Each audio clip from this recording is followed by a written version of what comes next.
Rahayu, rahayu, rahayu, salam sejahtera, salam kebajikan, salam cinta kasih selalu untuk sahabat pencinta SP dimanapun sahabat semua berada. Pada tema Sang Kinasih saat Opiningit kali ini, kita akan mengangkat satu judul, yakni Ratu Adil dan Sang Kinasih saat Opiningit, Surga yang Tertunda.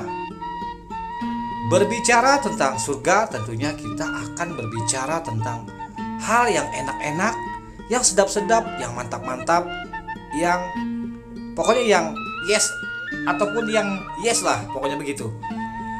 Surga bisa digambarkan adalah sebuah kenikmatan yang tiada tara, yang hanya bisa dijangkau oleh orang-orang yang telah mendapati keridhaan yang Maha Kuasa.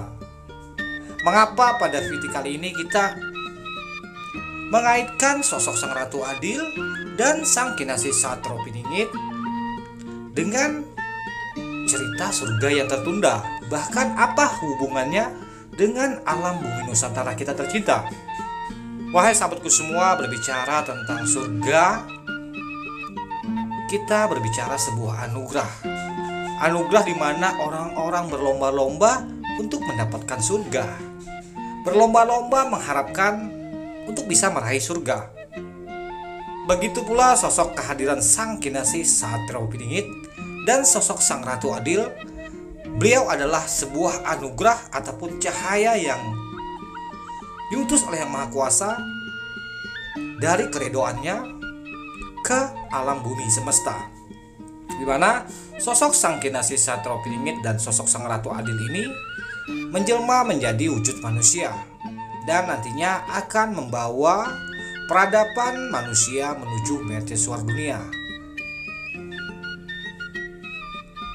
Manusia hidup rukun berdampingan dan saling berkasih sayang satu dengan yang lainnya, di mana setiap jiwa-jiwa ataupun setiap hati para putra-putri Nusantara semuanya di dalam kewelas asihan dan penuh rasa ketenangan dan kedamaian. Jiwa mereka tentram dan damai. Untuk itu, hanya orang-orang yang memiliki jiwa yang tentram, jiwa yang damai, yang berhak memasuki surga yang Maha Kuasa. Mereka, sosok Sang Kinasih saat Opiningit dan sosok Sang Ratu Adil ini adalah bentuk lain dari ketenangan, ketentraman, bahkan sikap welas asih, yang mana ini adalah perangai ataupun sifat dari orang-orang surga. Para putra-putri Nusantara tentunya akan tertunda mencapai Nusantara yang menjadi surga buat kita semua ketika para putra-putri Nusantara di dalam batinnya, di dalam jiwanya masih ada keresahan, masih ada kebencian, masih ada sikap dan tindakan yang merasa dirinya lebih baik dari yang lainnya, merasa dirinya yang paling utama dari yang lainnya. Perpecahan, perselisihan, pertikaian, caci maki masih marak di mana-mana. Perdebatan yang menunjukkan kadar keilmuan kita masih sama-sama di dalam kapasitas belum memumpuni. Ketika kita terjadi perdebatan, berarti di antara kita masih memiliki keilmuan yang belum bisa selaras dengan meluruskan atas apa yang salah dengan cara yang benar dan arif serta bijaksana. Meluruskan dengan welas asih bukan berarti meluruskan dengan kekerasan. Setiap orang-orang yang memiliki keilmuan tentunya akan tahu di mana batasan-batasan keilmuan seseorang dan bagaimana cara menyelaraskan batasan ilmu seseorang tersebut agar bisa selaras dengan apa yang kita miliki, dengan apa ilmu pengetahuan yang kita miliki.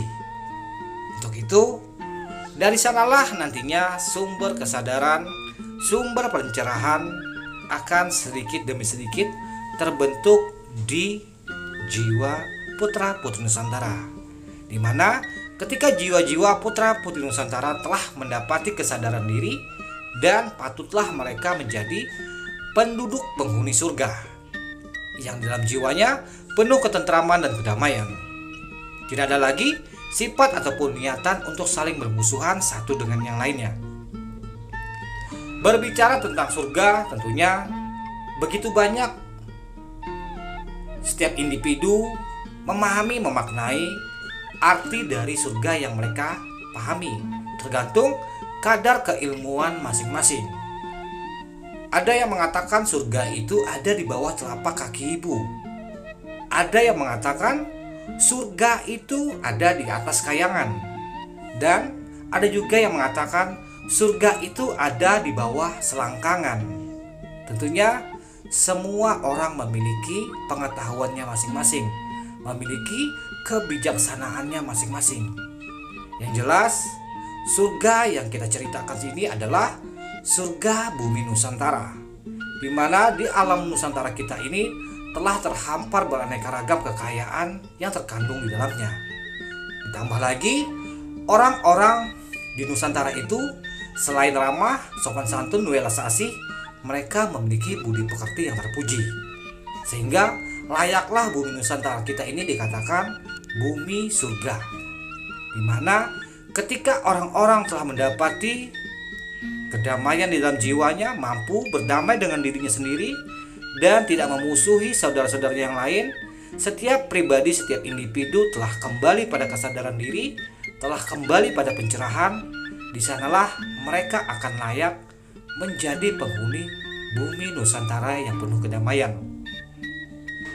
Untuk itu, selama putra-putri Nusantara belum memiliki keinginan untuk berdamai dengan dirinya sendiri sebelum berdamai dengan orang lain, tentunya surga yang dinantikan, surga yang diharapkan itu tentunya akan tertunda untuk kita semua. Sang Kinasih Satropiningit dan sosok Sang Ratu Adil memiliki keilmuan yang sungguh jauh berbeda dari kita pada orang-orang umumnya. Beliau memiliki keilmuan yang begitu tinggi yang berlandaskan ketuhanan yang Maha Esa, di mana apabila ilmu rahasia ini yang diterapkan oleh Sang Kinasih Satropiningit dan sosok Sang Ratu Adil di dalam kemunculannya di bumi Nusantara, di tengah-tengah orang-orang yang belum tersadarkan, orang-orang yang belum tercerahkan, dikhawatirkan Sang Kinasih Satropiningit dan sosok Sang Ratu Adil darahnya akan halal bagi mereka-mereka yang masih awam. Darah mereka akan halal bagi mereka-mereka yang masih dangkal.